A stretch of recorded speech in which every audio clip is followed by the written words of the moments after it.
দীর্ঘ 5 বছর রিলেশন করার পর বিয়ে করেছিলাম। বিয়ের পর খুবই ভালো ছিলাম। রিলেশন করে বিয়ে করেছি।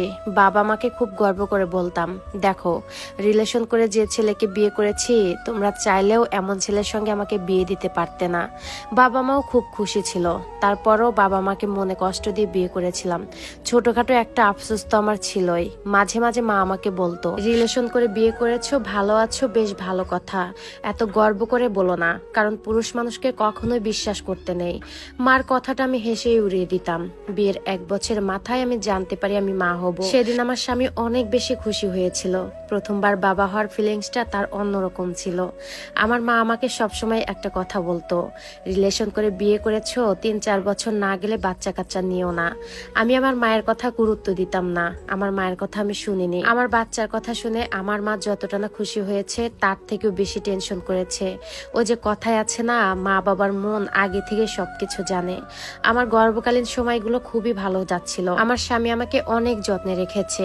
আমার মন যা চাইতো আমি সেটাই চাইতাম, সেটাই আমাকে এনে দিত। আমি যখন গর্ভবতী তখন আমার মাও আমার পাশে ছিল। বাবাও মাঝে মাঝে আসতো আমাদেরকে দেখতে। আমাকে কোনো কাজই করতে দিত না আমার মা। সব কাজ মা নিজে হাতেই করতো। যখন যেটা খেতে মন চাইতো তখন সেটাই করে দিত। স্বামীও আমাকে খুব যত্নে রাখতো। আমার মতো ভাগ্যবতী আর কে আছে। তখন আমার এতটুকুই মনে হতো, স্বামী, বাবা, মা সবাইকে নিয়ে খুব ভালো একটা সময় পার করতেছিলাম। যখন আমি 9 মাসের গর্ভবতী, তখন যা আমি দেখতে পারলাম সেটা দেখার জন্য আমি মোটেও প্রস্তুত ছিলাম না। হঠাৎ করে আমার ফোনে একটা ভিডিও মেসেজটা ওপেন করার সঙ্গে সঙ্গেই আমার দুনিয়াটা যেন নড়ে গেল। আমার পায়ের নিচের মাটি যেন সরে গেল। আমার চোখ দুটোকেও আমি বিশ্বাস করতে পারছিলাম না। ভিডিওটা দেখার পর যেটা আমি বুঝতে পারলাম, আমার স্বামী অন্য একটা মেয়ের সঙ্গে খুব খারাপ একটা অবস্থায়, যেটা আমি বিশ্বাসই করতে পারছিলাম না। এটাই কি আমার সেই স্বামী যে আমাকে মাথায় করে রাখতো? এটাই কি আমার সেই স্বামী যাকে আমি এতটা পরিমাণ ভালোবাসতাম? কেন যেন তখন না আমার বারবার মনে হচ্ছিল এটাই হচ্ছে আমার বাবা মার দেওয়া অভিশাপ। কারণ আমি তাদের মনে অনেক কষ্ট দিয়েছিলাম। বারে বারে মার কথাটাই যেন আমার কানে বাজতেছিল। মা বলেছিল এত তাড়াতাড়ি যেন বাচ্চা না নেই, কিছুদিন দেখে শুনে তারপর যেন বাচ্চা নেই, কারণ দুজনের ভিতরে যখন 3 জন চলে আসবে তখন জীবনটা অন্যরকম হয়ে যাবে। যাই হোক, ফোনটা হাতে নিলাম আর আমার স্বামীকে ফোন দিলাম। বললাম, তুমি এক্ষুনি বাসায় চলে আসো। সে বলতেছে, আজকে আমার অনেক কাজ আছে, আজকে রাতে মনে হয় বাসায় নাও ফিরতে পারি। তার কথাটা শুনে আমি শুধু তাকে একটা কথাই বলেছিলাম, কেন আজকে রাত্রে কি কোনো মেয়ের কাছে থাকবে নাকি? সে আমার মুখে এই কথাটা শুনে একদম চুপ হয়ে গেল। তারপর আমাকে সে বলতেছে, আমি এক্ষুনি বাসায় আসতেছি। হয়তো সে বুঝতে পেরেছে আমি কিছু জানতে পেরেছি। কেন যেন বারান্দার দিকে চোখ যাচ্ছিল বারবার। মনে হচ্ছিল হয়তো বারান্দা থেকে লাফ দিয়ে পড়ে যায়, নয়তো ছাদ থেকে লাফ দিয়ে পড়ে মারা যায়। কিন্তু কিছুক্ষণ পর পরে পেটের ভিতরের বাচ্চাটা যখন আমাকে লাথি মেরে ওঠে, তখন আমার বুকটা একদম কেঁপে ওঠে। আমি না হয় মরে গেলাম, বাচ্চাটা কি পাপ করেছে? বাচ্চাটার কি হবে? এতদিন শুধু শুনতাম বাচ্চাদের মুখের দিকে তাকিয়ে অনেক কিছু স্যাক্রিফাইস করতে হয়, বাচ্চার মুখের দিকে তাকিয়ে অনেক কিছুই মেনে নিতে হয়। কিন্তু আমি তো তাকে দেখিনি এখনো। তার জন্য কেন আমার এত মায়া? কেনই বা আমি বেঁচে থাকবো?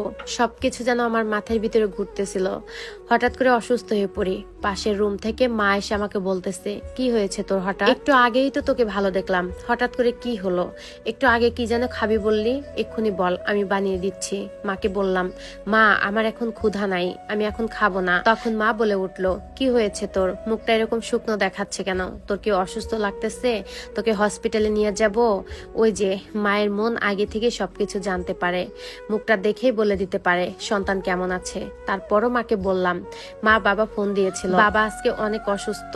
আমি তো ভালোই আছি, তোমাদের জামাইও চলে আসতেছে, যাও না মা, আজকে তুমি বাবার কাছে গিয়ে থাকো। মা তখন বলতেছে, সত্যি তুই থাকবি একা? পারবি তো একা একা সবকিছু করতে?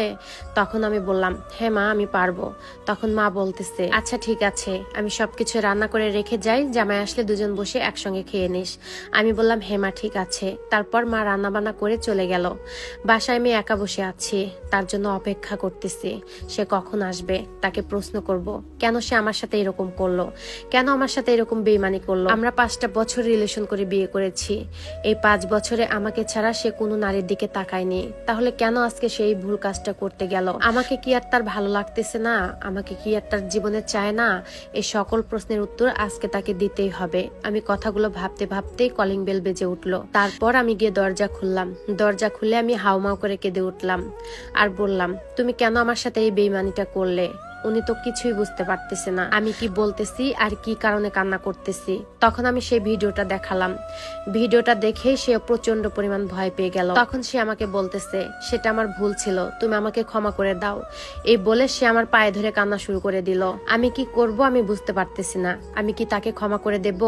আমার স্বামী আমার পায়ে ধরে অনেক কান্নাকাটি করতেছে আর বলতেছে ওটা আমার ভুল ছিল, যেটা আমি বুঝে শুনে করিনি। আমি অনেক বড় ভুল করেছি, তুমি আমাকে ক্ষমা করে দাও। এরপর থেকে আমি আর কখনোই এরকম ভুল করব না। ওই মেয়েটা আমাকে ব্ল্যাকমেল করতেছে টাকার জন্য, আমি টাকা দেইনি, সেই জন্য তোমাকে ভিডিওটা দিয়ে দিয়েছে। সেদিন সারা রাত সে আমার পায়ে ধরে বসেছিল, আমিও অনেক কান্নাকাটি করেছি। তারপর বাচ্চার জন্য, বাচ্চার কথা ভেবে আমি তাকে ক্ষমা করে দিয়েছি। কিন্তু জানেন, আমি এখনো আমার স্বামীকে মন থেকে ক্ষমা করে দিতে পারিনি। আমার বাচ্চার এখন 5 বছর বয়স, আমি এখন আবার গর্ভবতী। গর্ভকালীন সময়গুলো আমার খুবই ভয়ে কাটে। 5 বছর মোটামুটি খুব ভালোই কেটেছে, কিন্তু এখন আমি আবার ভয়ে আছি আমার স্বামী আবার কখন কি করে বসে।